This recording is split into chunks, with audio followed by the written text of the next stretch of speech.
So here we go. Today we are going to see the density functional theory. The theory was basically started in the year 1965.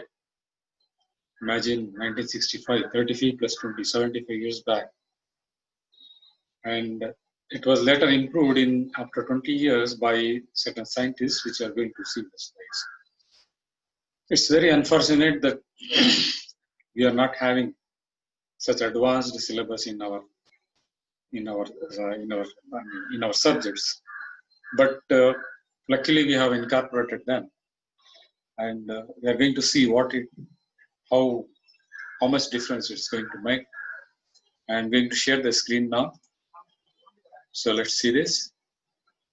Here is the definition. The density function theory is a computational quantum mechanical modeling method. You see this? Sorry.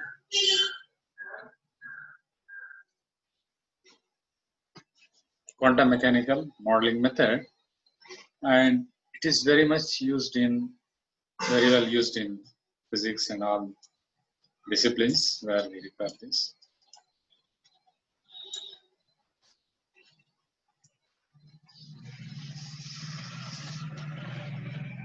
So here it is.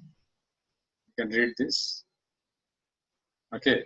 To investigate the electronic structure of nuclear theory are principally the ground state. The ground state, is a very good concept, and that is the ground state and excited state concepts are very important. Why? Because if you have a ground state electron, you will have an excited state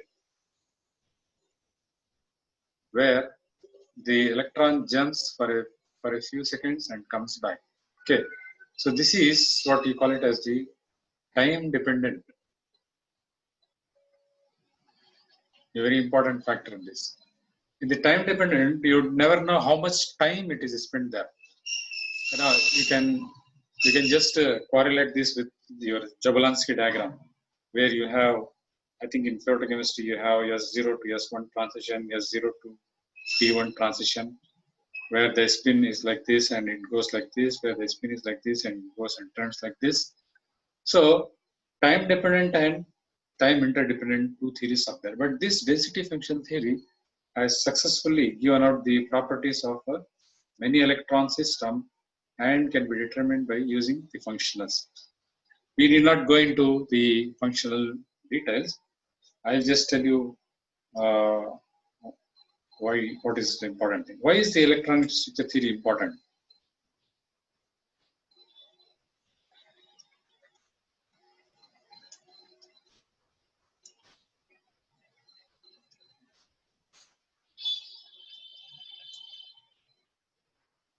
You see this?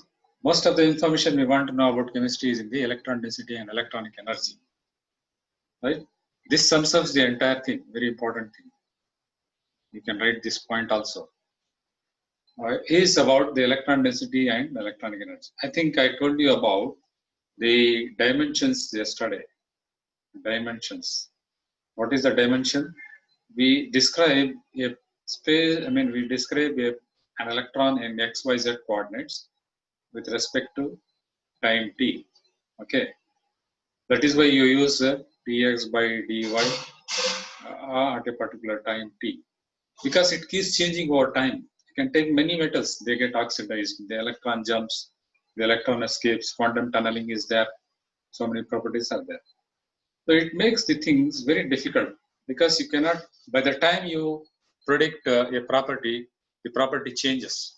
Okay, so this is in the ab initio theory, but what these people do in DFT theory is they take X, Y, Z, and S stands for spin of the electron. S stands for the spin of the electron. So you get lot of parameters there, seconds, minutes, times, lot of number there. But here you get only two options, up spin, down spin. Up spin and down spin. Now remember, we have used calling it as clockwise, anti-clockwise. It's wrong, anti-clockwise. clockwise, if it is clockwise for me, for you it is anti-clockwise. So therefore we do not use the word clockwise and anti-clockwise. Rather we use up spin and down spin. The up spin is such that if you rotate 360 degrees into 2 times, you will get you should get back this. Okay. Normally, you can see this. Yeah, you can see this. This is an upward. Now, if I rotate this to 360 degree, you get the, okay, 360 degree, you get this, right? 180 degree, 360 degree. So this is 0 degree, 180 degree, and then 360 degree. But you can see my hand is bent. Okay. So I am moving again another 360 degree and I'm getting back the same position like this. Okay. So usually in our world, we rotate any 360 degree, anything into 360 degree, we get back the original. Okay. ஏதாவது ஒரு பொருள் எடுத்து 360 degree rotate பண்ணீங்கன்னா உங்களுக்கு கரெக்டா வந்துரும். Suppose if my mobile is there, I am rotating it by 360 degree, so you get back this, right? But what is happening to my hand, which is in a particular state, we have to relate it. My hand is bent like this, so I make another 360 degree. I get back the original position. So that is why you make a 360 degree twice. Okay, so it's something which you have to think, and this is what I want you to stress upon.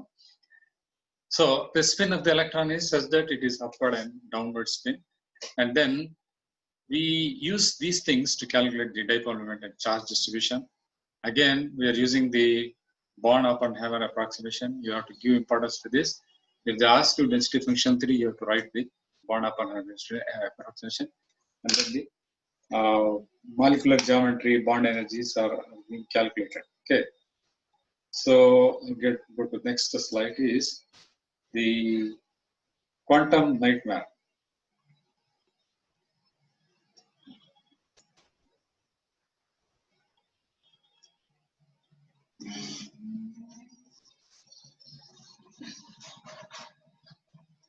Have you seen this equation?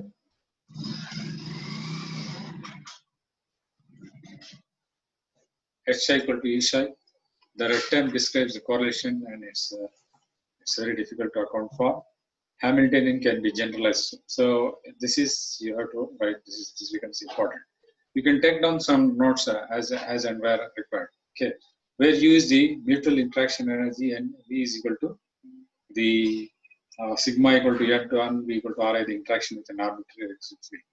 So all these things I need not have to explain. This is generalized equation, because you can see them there written and there itself. Okay. The next part is how do we calculate the electronic structure? Electronic structure means, for benzene, I think you have got 42 electrons for benzene. And the wave function theory, all the information contained in the wave function has a symmetric function of 126 coordinates and 42 electrons. I'll explain what coordinates, unique coordinates, Cartesian coordinates, polar coordinates in my next class. 42 electron spin components. Now these two guys, that is the Peter Hornberg and Walter Kahn in 1964. Remember, this is not new theory. It is in 1964. So we are very, very back.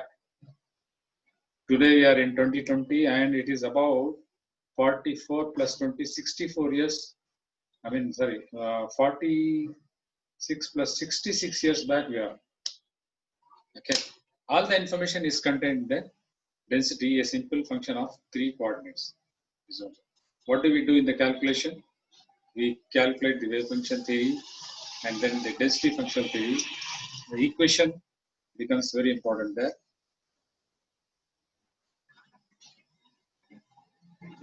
It's derived from this wave function. Okay, this becomes important. So you do not have to derive all this. So minimum energy is derived, and nuclei is considered. Here we have not considered nuclei.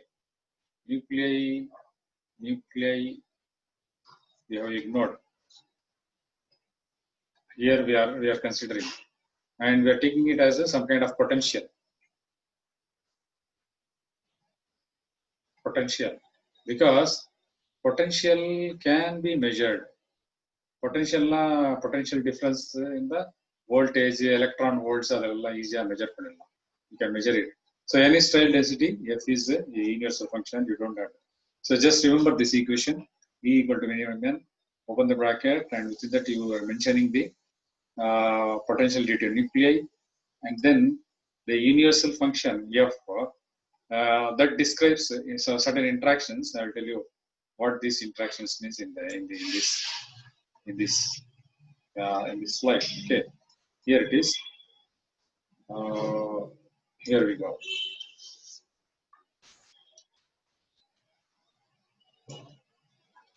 That equation which I have told you, followed by this that is the Van-Gorkom theorem that discovered in 1964. We have just told you that we take V, and they were further multiplied. I mean, they're further modified by quantum equations and the exchange correlation functional to account for the shortcomings of the DST. So you don't remember this, but this equation also becomes important. I'll just tell you what has happened with this. See, you can see structural prediction and phase stability has been calculated for so many complexes, phase, right? So this is a very tough calculation, but it has been done. And look at this application using that equation they have done. This is called as the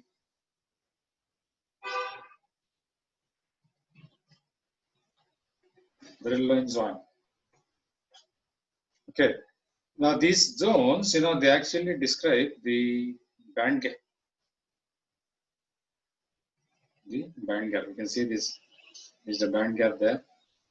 This is the highest occupied molecular orbital. This is the lowest unoccupied molecular orbital. And this is a screen which we use in the OLEDs, which you are watching now. Okay. So these calculations have been very useful, and particularly the electronic properties. So this is the theory that led to the advancement of the OLED. Now you have quantum OLED. These quantum LEDs, they go in lakhs of rupees. Okay, so this is the application I just wanted to show you for that.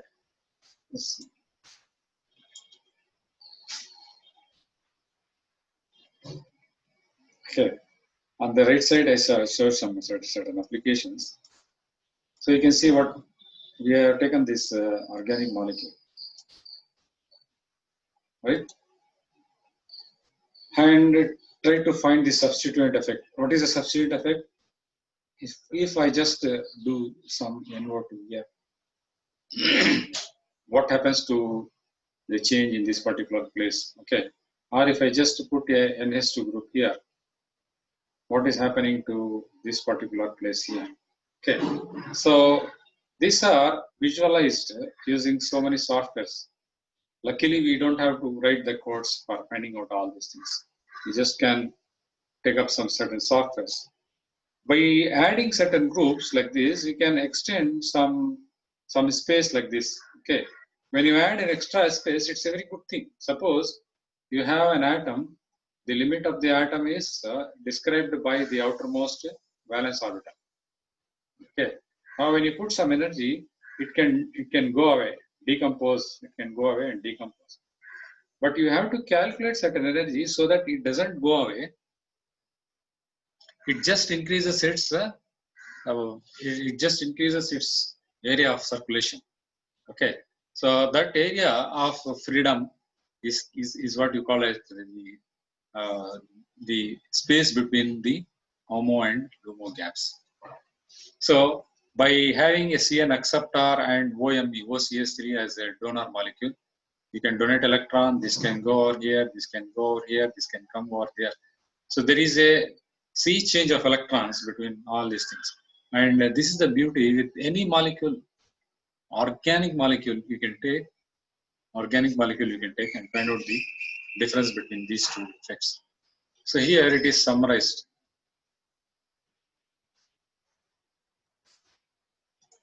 Property prediction and screening of certain norbornadiene.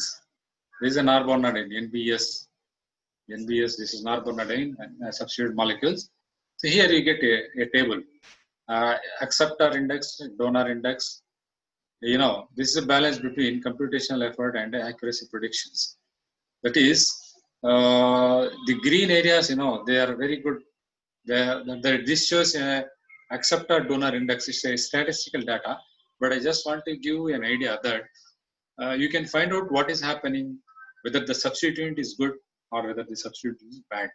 If you go into the greener area, it's a good substitution. If you go into the red area, it's a bad substitution.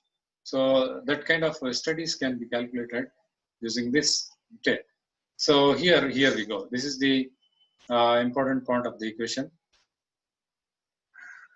Schrodinger equation is another version here. Now here it is Hamiltonian. You expand it as a h square h cross square by 2m del square n minus that. Now these two terms are taken as the kinetic terms. This one and this one taken as the kinetic terms, and that is this one is nuclear. This one is also nuclear. Here you have nuclear as well as kinetic. Okay, so this is the legend mentioned there. Within that equations, what you are doing is you are expanding the Hamiltonian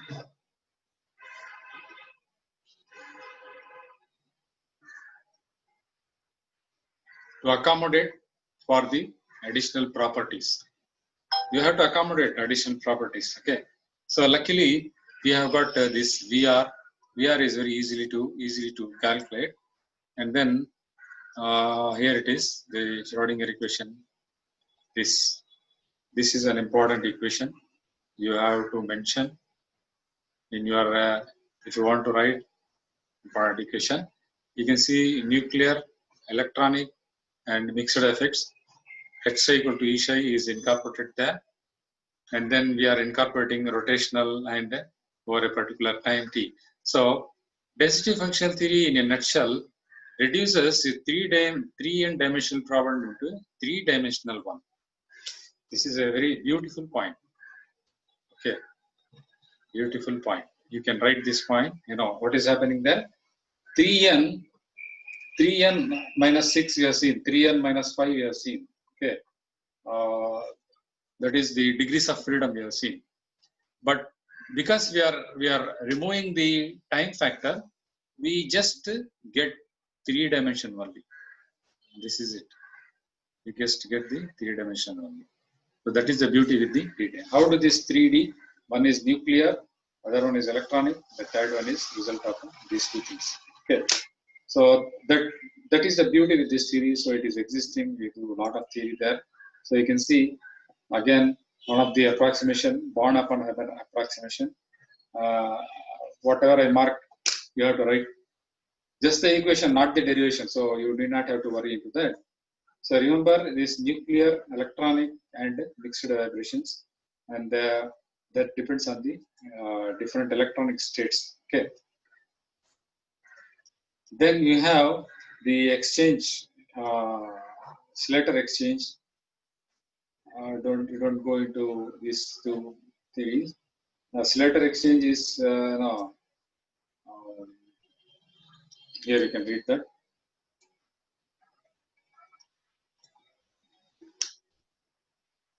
The Pauli exclusion principle is that the Fermi exchange hole is larger than the correlation hole. So far, we see Pauli exclusion principle as no two electrons can have same set of quantum numbers. Right? Look at this definition. Fermi exchange hole is larger than the correlation hole. This is also a Pauli exclusion principle. What is a Fermi exchange hole? I think in your last year you have studied the Frenkel defect, Schottky defect like this. Yeah, just to put like this. Okay, Frenkel defect. So it's a kind of hole that is created by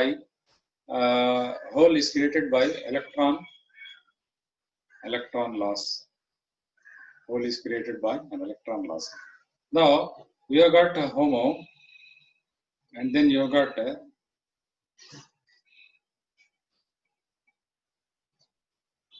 LUMO here. This gap is called as the Fermi gap. Fermi gap is in fact connected with electron freedom. Electron freedom. Suppose if you have a particular electron, it is confined to some positive charge of the nucleus, it is held together tightly. But how much movement it can move? Can it move like this, or can it move like this? Can it move like this? So the maximum area, maximum freedom the electron can go. ரொம்ப தொலைவா போச்சுன்னா கூட decompose ஆயிடும். ரொம்ப உள்ள வந்துச்சுன்னா கூட உள்ள போயிட்டு உங்களுக்கு வந்து இந்த டிஸ்ட்ரக்ஷன் அனிகிலேஷன் கூட நடக்கும்.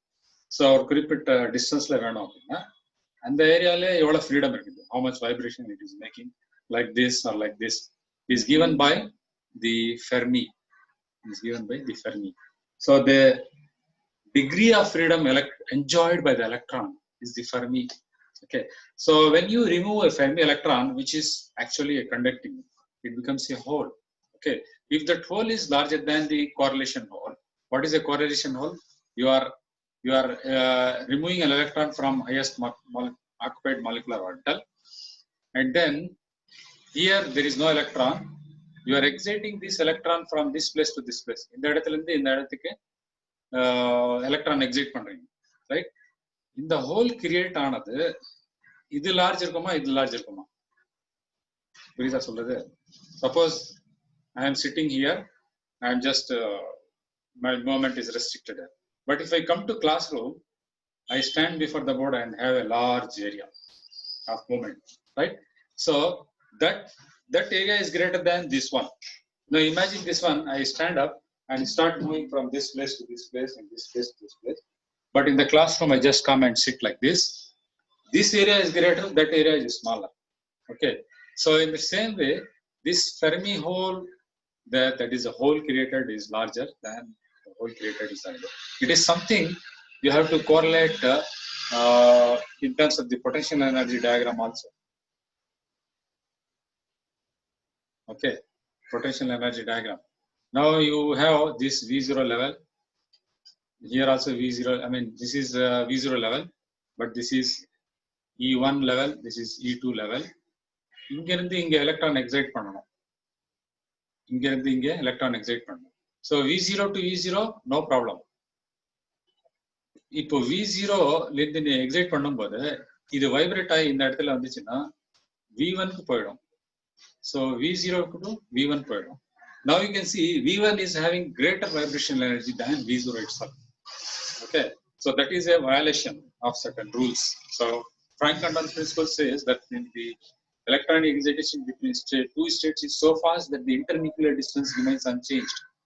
So this is the internuclear distance. Internuclear distance. So the excitation should be so fast that the internuclear distance remains unchanged. இப்போ இப்படி இருக்கு எக்ஸைட்டட் ஸ்டேட்ல இப்படி வைப்ரேஷன் ஆகும்போது இந்த ஸ்டேட் வந்து இந்த வைப்ரேட்டட் ஸ்டேட்ல போச்சுன்னா அது ரொம்ப பெருசாகிடும். Okay, so that state is allowing a larger state. Actually இது பாத்தீங்கன்னா it is allowing a larger state is called as the Fermi state. So Slater decided to ignore the correlation corrections and simplify the exchange correction. அதுக்கு பதிலா அவர் வேற ஒரு formula கொண்டு வந்து he just put this Slater exchange, and that is incorporated in this below equation. Okay, so that is considered as the potential field. Then apart from Slater exchange, HK theorem is also slightly you can mention. Feinberg-Kahn theorem. Two different external potentials can each be considered the same non-degenerate ground state. two different external potential. பொட்டன்ஷியல்னா என்ன? ஒரு current charge வச்சுக்கோங்க. ரெண்டு electron இருக்கு, ரெண்டு எலக்ட்ரானுக்கு எவ்வளவு potential இருக்கும். ரெண்டு electron கிட்ட வந்துச்சுன்னா ரிப்பல்ஷன் நடக்குமா, எக்ஸ்சேஞ்ச் நடக்குமா, அட்ராக்ஷன் நடக்குமா, that particular part.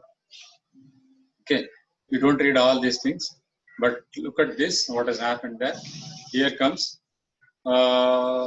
we calculate that in terms of agent functions. Agent function na ipo வந்து சிம்பிளா சொல்ல போனா இப்போ s p d ஆர்பிட்டல் இருக்குன்னு. ஓகே, இது எல்லாமே சேர்த்து நான் மிக்ஸ் பண்ணிடுறேன். Why I mix it? Because I am just trying to correlate the property of a system. Mix பண்ணிட்டு நான் என்ன பண்றேன்னா a1 a2 a3 b1 b2 b1 dash b1 double dash b3 double dash. Simplified now. A1 antisymmetric, A1 symmetric, B1 antisymmetric. Okay. Idile E1, E2, E1G, E2G, T1G, T2G, T2G prime, T3G prime. Different set of orbitals I am just constructing by just mixing the S, P and D orbitals. So we can simply merge them. இப்போ second MSc class இருக்குது. How can I classify? சிம்பிளா classify பண்ணா locals, நான் local, ஊர்ல இருக்கவங்க மத்தவங்க அப்படி கூட கிளாஸிஃபை பண்ணலாம். இன்னும் ப்ராடா கிளாஸிஃபை பண்ணோம்னா அதோட ப்ராப்பர்ட்டிஸ் எனக்கு கிடைக்காது. Second MSc class is a very good class because compared to the entire world, it's a very concentrated place and people are very attentive. Okay, I can classify on many ways, local, non-local, or on the basis of a caste, color, creed, religion, everything now we are doing. Now, எவ்வளோ classify பண்றீங்களோ அவ்வளோ difficult ஆகும், right? Classify பண்றேன்னா இந்த பையனுக்கு அந்த கொடுக்கணும், இந்த பையனுக்கு இது கொடுக்கணும். So the more you classify, the more difficult the classification of definition becomes difficult.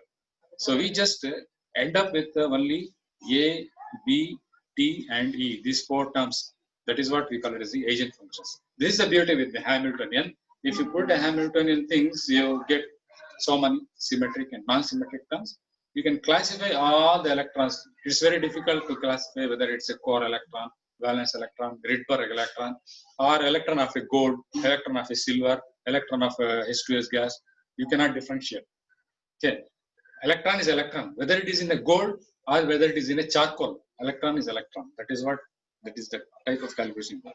But when an electron goes into forming a nucleus, forming a gold atom, gold is very costly. Charcoal is very weak, even though both have the same electron and proton. But what has happened? Some kind of interactions are taking place. So we have to account for those interactions using the agent functions and others. Okay. So here is a slight similarity between. You can write this equation. It's very good. Actually, this is the density functional theory in 1965. E equal to, if you cannot write the previous equation, T VNE VE plus Vx. This is very, very important. Now, so much important this. So this is the non-interacting kinetic energy, and this is the Coulomb interaction with nuclei. Coulomb interaction is what? Rendu kai kitta irundha kuda Coulomb interaction da. Because of the surface, I got static electricity, these interact, this repel. உங்களுக்கு ஏதாவது பொருள் இருக்குன்னு சொல்லி நீங்க போயிடுறீங்க இல்லையா? So that is also kind of Coulomb interaction. Coulomb electronicity with itself. நானே என்னை சொல்லிக்கிறேன்றாங்க இல்லையா, அந்த மாதிரி கதை இது. Okay, that is electron. Here you can see electron, neutron. This is electron. Okay, so this is the equation you write with this. Now this Xc is, time is running out. Is so many exchange correlation.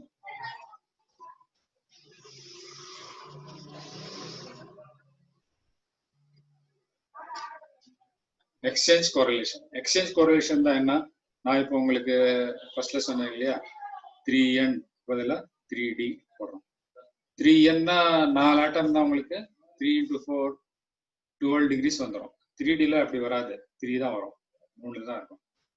Okay, now in 12 degrees நீங்க வச்சீங்கன்னா நிறைய factors போயிடும். But 3 degree tease வச்சீங்கன்னா வந்து அப் spin 3 into down spin ரெண்டு மாதிரி வச்சு நீங்க பண்ணிடலாம். Okay, so this slide becomes very important. And here is the similarity, common variation principle, HF versus DFT.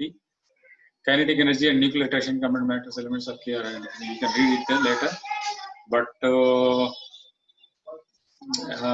here is the important point there. Historically modified existing codes perform DFT. Okay, generally X, Y, Z, T is converted into X, Y, Z and S. S is spin, T is time. But X, Y, Z, T ல வச்சு பண்ணாங்கன்னா இதுக்கு பேர் தான் வந்து time dependent TFT அப்படின்னா. Time dependent TFT எடுத்தீங்கன்னா நீங்க ஸ்பெக்ட்ரா கால்குலேட் பண்ணலாம். Very lot of spectra I have calculated using this TDFT procedures. It's very good to calculate the TDFT process. I mean, say TDFT. Okay, local density correlation is another set. These are all some basis sets, VW and LSDA. Here you can remember this. DFT methods are often semi-empirical. They include empirically optimized constants and functionals. Evaluation of integrals involving exchange correlation is done numerically and in algebra. Okay, so this is about local density correlation, and this is the fallout of another equation. You don't have to go into this. Now this is the generalized gradient approximation. So it just is a statistical thing of certain models. Artifact theory, LSDA. This is LSDA, and this is SOGGA. This is B3LIP. B-LIP is a important. So it gives you the height. Lesser the height, the good is it. Okay, barrier height is 8 means it's very good. So artifact theory also gives it, but for organic molecules it doesn't give. Okay, here I am going to the last slide because the time is going up.